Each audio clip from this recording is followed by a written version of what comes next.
अगर आज भी 20 साल शासन करने के बाद भी। नमस्कार दोस्तों, मैं सोनू मौर्य, आप सभी का मित्रों,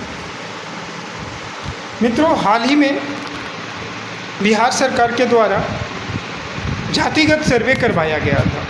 तकरीबन 500 से 600 करोड़ रुपए का बजट बनाया गया था और उतना ही पैसे खर्च करके बिहार सरकार सक्सेसफुली, जिसके दावा किया गया है कि सक्सेसफुली उन्होंने जातिगत सर्वे करवाया। जातिगत सर्वे शुरू होने से पहले जनता अपने हिसाब से उसकी कमियां और फ़ायदा देख रहे थे। सरकार भी उनके बड़े बड़े फ़ायदे गिना रहे थे और जातिगत जो सर्वे हुआ, सर्वे का परिणाम आने के बाद जिस हिसाब से जनता सोच रही थी, किसी को जातिगत सर्वे से लगा कि हमारे समाज का जाति आबादी घोटाला कर लिया गया। किसी समाज को लगा कि मैं बिहार के राजनीति में बहुत बड़ा बाहुबल बन गया मेरा समाज। किसी को लगा कि जातिगत से हमें आरक्षण मिलेगा, हमारी जितनी संख्या बल है ईमानदारी से उतनी हमें हिस्सेदारी मिलेगी। लेकिन भाई, क्या इतना ही और यही मकसद था? मेन मकसद यही था इस सर्वे का? मेन मकसद यही था। सरकार भी जब सर्वे का परिणाम आया तो बड़े बड़े मंच से लंबे लंबे माइक पकड़ के गर्व से ये चिल्ला चिल्ला कर बोला कि हमने बिहार में जातिगत सर्वे करवाया और इसके फ़ायदे ये हैं, लोगों को हिस्सेदारी मिलेगी। अरे भाई, और जनता इतने में ही तालियां ठोक रही। किसी को लग रहा है मेरा आबादी घोटाला हो गया, किसी को लग रहा है हम बाहुबल हो गए, किसी को लग रहा है हमारी जितनी संख्या है उतनी हमें हिस्सेदार राजनीति में हिस्सेदारी मिलेगी। लेकिन उसका असली मकसद ये नहीं था। असली मकसद क्या था और सरकार की असली मानसिकता क्या है, वो मैं आज पोल खोल करके आप लोगों को बताने वाला हूँ। आज इस सेशन के साथ बने रहें। असली मकसद ये था कि उस सर्वे में और भी कॉलम थे, उस सर्वे में और भी कॉलम थे। शिक्षा का स्तर, किसी जात का शिक्षा का स्तर क्या है, कितने लेवल तक पढ़ाई कर पा रहे हैं, ये कॉलम थे। आर्थिक स्थिति कैसी है, बेरोजगारी दर क्या है किसी जात का, किसी समाज का, ये भी कॉलम था। लेकिन मैं ईमानदारी से कोई जनता बताए कि आपने कभी विचार किया इस विषय पे? नहीं किया। सरकार भी 20 साल से नीतीश कुमार जी का सरकार चल रहा है। बड़े बड़े मंच से बड़े बड़े दावे किए कि इस सर्वे से हमने ये सर्वे करवा कर हमने कमाल कर दिया, धमाल कर दिया, बहुत बड़ा मिसाल खड़ा कर दिया बिहार में। अब बिहार गरीब नहीं रहेगा, यहाँ से पलायन नहीं, बेरोजगारी सब खत्म हो गया सर्वे से। कभी नहीं जिक्र किया। हकीकत क्या निकल के आया परिणाम से? मात्र 3% दलित समाज के लोग 12वीं तक का शिक्षा ग्रहण कर पा रहे हैं। 5% ही अति पिछड़े समाज का लोग 12वीं तक का पढ़ाई कंप्लीट कर पा रहे हैं। और अल्पसंख्यक समाज के लोग, मुस्लिम समाज के लोग, जिन्हें हमेशा वोट बैंक की तरह यूज किया जाता है, लगता है कि अरे ये तो फलाने का वोट बैंक है, मतलब राजनीति इस ढंग से किया जाता है विभक्त करके। वो पता है उनकी हकीकत क्या है? ओवरऑल अल्पसंख्यक समाज का लोग, जिसमें मुस्लिम समाज भी सम्मिलित है, 7% से ज़्यादा लोग 12वीं तक की शिक्षा ग्रहण नहीं कर पा रहे हैं। कभी कोई सुना है नीतीश कुमार जी उस सर्वे के बाद बड़े बड़े मंच से कितने लंबे लंबे भाषण दिए हैं? कभी जिक्र कर पाए उस चीज़ को कि हमारे जो दलित समाज है, अल्पसंख्यक समाज है, अति पिछड़ा समाज है, उसका ये स्थिति है? शिक्षा का स्तर इतना गिरा हुआ है, 3%, 5%, 7%। बेरोजगारी दर तो उसका जिक्र ही ना करें। आर्थिक स्थिति कौन कितने प्रतिशत लोग आज भी कच्चे घरों में रह रहे हैं, महलों में रह रहे हैं, उनकी और भी आर्थिक स्थिति दिनचर्या चलाने के लिए क्या है, किसी चीज़ का जिक्र किया गया है। लेकिन उसका जिक्र नीतीश कुमार जी कभी गर्व से मंच से किए कि हमने 20 सालों में शासन किया, हमने बिहार के लिए ये मिसाल किया, वो मिसाल किया।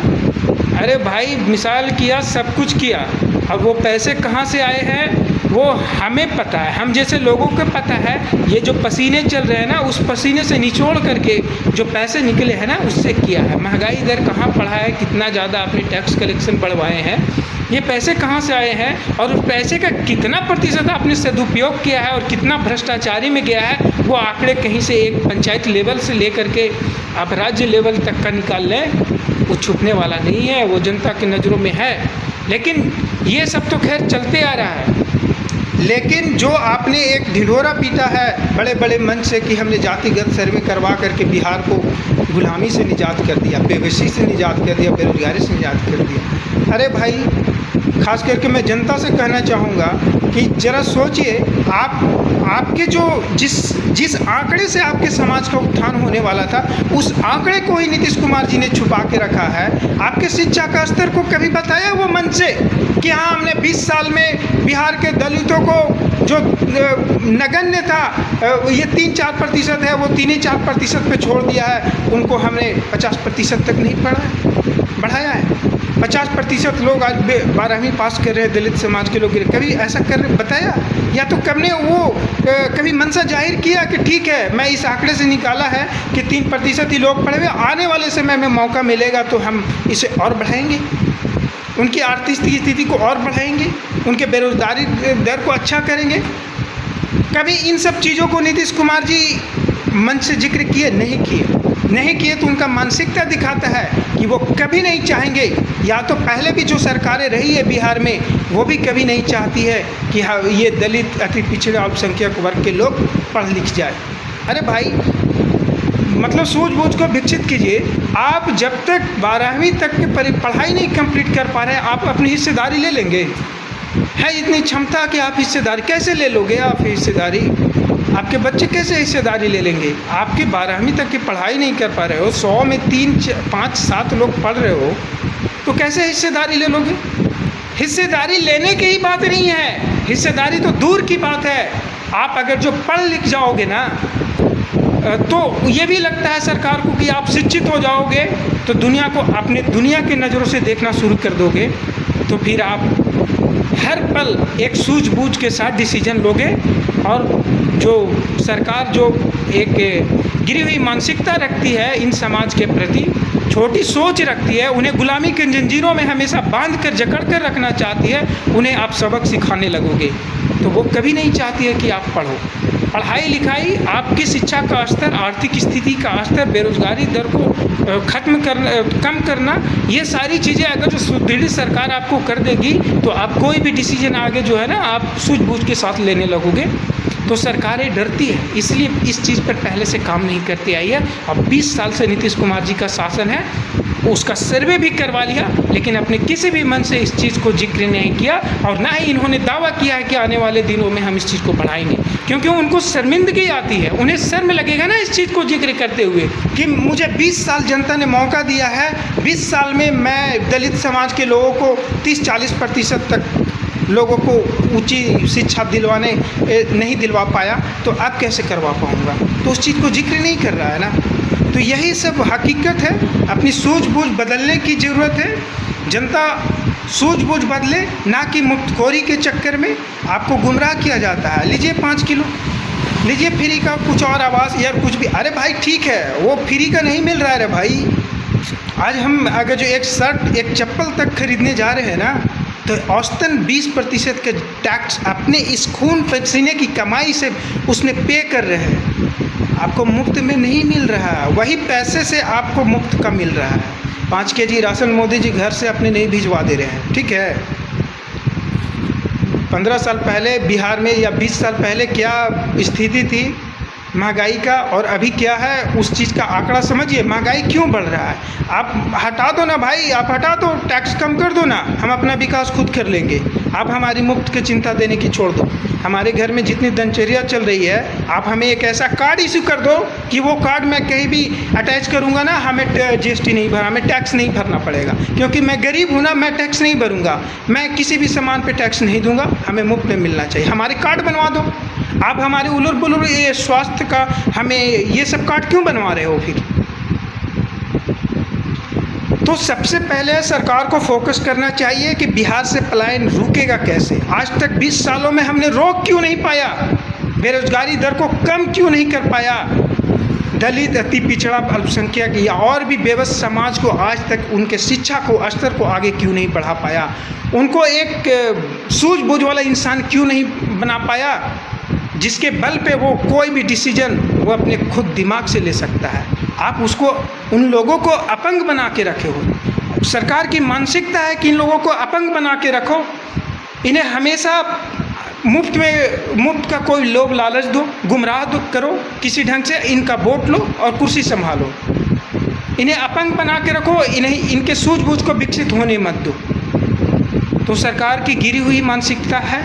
और ये जो सर्वे हुआ जातिगत जनगणना, इनका असली मकसद यही था, लेकिन ये मकसद में नीतीश कुमार जी पीछे हट गए, उनको शर्मिंदगी आने लगी। इसके वजह से इस आंकड़े को वो किसी भी मन से जिक्र नहीं किया। अगर जो कहीं किए हैं तो कोई जनता बताए हमें कोई जनता कि इस चीज़ का जिक्र किए हैं। अरे भाई, बड़े बड़े मंच पे लंबे लंबे माइक पकड़ के भाषण दे देने से ना आप नेता तो कहला जाओगे, लेकिन आप ना पूरी ज़िंदगी में जीते जी इस धरती पर रहते भर में आप बिहार को कभी आगे नहीं बढ़ने दोगे। तो भाई, एक मैं नेताओं और मैं बिहार की सरकार को तो क्या कहूँ, मैं बस जनता से मैं ये निवेदन करना चाहूँगा कि भाई सूझबूझ को विकसित करो, शिक्षित इंसान बनो। मुफ्तखोरी क्या है यार? कोई सरकार का योजना है, वो हमारी जेब से पैसे निकल के गए तभी हमें मिल रहे हैं। कोई मोदी जी या नीतीश जी कहीं से कोई पैदा नहीं कर दिए हैं। आज बिहार के सारे नदियाँ, अरे भाई, सारे नदियों को जितना आपने नंगा करवाया है ना 20 साल में, उतनी बिहार में सिर्फ नदियों को जितना नंगा करवाया है ना, उसके पैसे जोड़ देंगे ना, उस जोड़ के बराबर बिहार में विकास का गंगा नहीं बह पाया है। अगर जो है हिम्मत पर बैठे टेबल पे चैलेंज करता हूँ मैं कि 20 सालों में जितने बिहार के नदियों से बालू चोरा करके आपने बेचा है, जितना नदियों को नंगा करके रखा है, 1000 ट्रैक्टर बालू अगर जो नदियों से उछल करके प्रदेशों में गया है, ब्लैक में गया है, और उसके एक ट्रैक्टर निकलने के बाद एक ट्रैक्टर का भी पैसे सरकारी खजाने में नहीं गया है। तो भाई, आप ऐसे ऐसे योजना लाते हो, बिहार को जितना नंगा कर दिए हो, बिहार की नदियों को जितना नंगा कर दिए हो, उसके पैसे, उसके जो बजट होंगे ना, उसके जोड़ के बराबर में बिहार में 20 साल में विकास का गंगा नहीं बह पाया है। तो आप हमेशा से, मैं नीतीश कुमार जी को वार्न करना चाहूँगा कि आगे से आप किसी भी मंच पे आप पुराने सरकारों के जिक्र किए बिना वोट मांगे, ईमानदारी से वोट मांगे, अपने काम पे वोट मांगे। अगर आज भी 20 साल शासन करने के बाद भी अगर जो आपको पहले के नेताओं का याद आती है, पहले की सरकारें की याद आती है, तो मैं समझता हूँ कि आपका जो आपने काम किया, कॉन्फिडेंस, आपका कॉन्फिडेंस बताता है कि आपने बिहार में कुछ नहीं किया है। बिहार में आज भी बेरोजगारी दर वैसा ही है, आर्थिक स्थिति लोगों को उतना ही है, शिक्षा का स्तर का स्थिति बता ही दी है आपको, पलायन का स्थिति देख ही रहे हैं आप। अरे भाई, आप रोड वोड बनाए हैं, पता है, हमें पता है, रोड वोड बनाए हैं थोड़ा, लेकिन रोड वोड बनाए हैं ना, आज हमारे बिहार का सारे नदियाँ जो लोग माता कहते हैं हमें, उनको आपने नंगा कर दिया है। और नंगा कर दिया, और उसके बजट के बराबर में बिहार में विकास का गंगा नहीं बह पाया है। बाकी का तो महंगाई दर कितना बढ़ा है, कितना हमारे ऊपर टैक्स का बर्डन बढ़ा है, कितना महंगाई बढ़ा है, ये सब सारी चीज़ें तो छोड़ ही दें। तो मैं समझता हूँ कि आगामी बिहार विधानसभा चुनाव में नीतीश कुमार जी अब किसी भी मंच से वोट मांगे तो अपने ऊपर गर्व करके अपने काम पर वोट मांगिए, अपने कामों का जिक्र कीजिए, ना कि पिछले दशकों पुराने या और भी 50 साल पुराने किसी सरकार और नेता का जिक्र मत करें। अगर जो आप करते हैं तो मैं समझता हूँ कि आपसे बिहार आगे कोई उम्मीद रखने वाले नहीं। जय हिंद मित्रों।